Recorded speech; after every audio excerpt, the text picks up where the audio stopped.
भारतीय बाजारों के लिए सबसे बड़ी चीज़ यही रहेगी कि निफ्टी, जहाँ के आप देख सकते हैं टेक्निकल व्यूज़ में भी कि जब तक बाजार 23,500 के ऊपर सस्टेन नहीं करेगा तब तक अपवर्ड की जो जर्नी है अभी भी रुकती हुई नज़र आएगी। बैंक निफ्टी 49,000 के लेवलों से ऊपर जाके टिकेगा तब जाके ही लगेगा कि बैंक निफ्टी में कोई बड़ा रिवर्सल देखने को मिलेगा।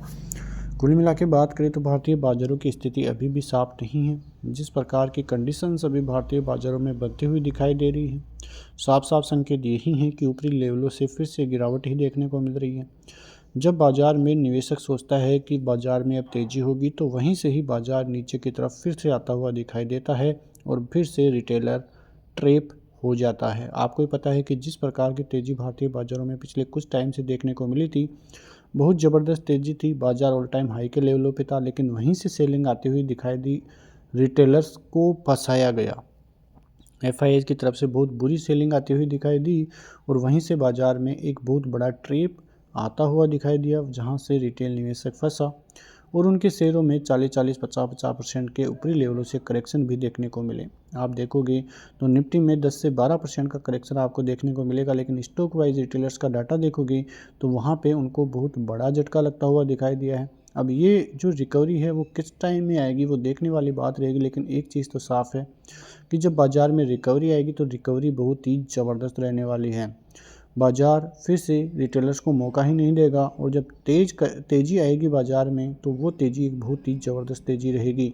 बाज़ार जब 21,500 के ऊपर जाके ठहरेगा, 23,800 के ऊपर जाके ठहरेगा, 23,500 के ऊपर जाके ठहरेगा, तो वहीं से बाज़ार में रिवर्सल के संकेत भी आते हुए दिखाई देंगे। एफआईआई की तरफ से कल भी 3318 करोड़ की सेलिंग की गई, 2573 करोड़ की बाइंग डीआईआईज करते हुए नजर आए। तो लगातार एफआईआईज की सेलिंग एक सबसे बड़ा कारण भारतीय बाजारों के लिए बनता हुआ नजर आ रहा है और जब तक भारतीय बाजारों में एफआईआईज की बाइंग नहीं आती है तब तक यदि आप रुके रहे तो वो आपके लिए काफ़ी अच्छा और पॉजिटिव संकेत होंगे।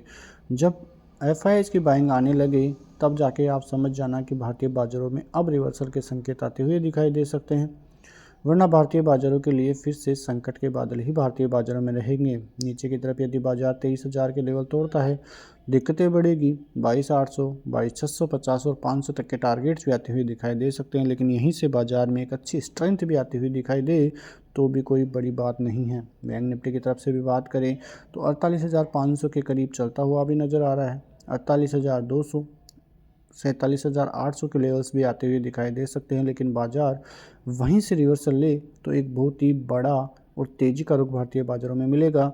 कई शेयरों में अच्छा करेक्शन हो चुका है, आपके लिए बेहतरीन मौका है कुछ कुछ करके इन्वेस्टमेंट करने का।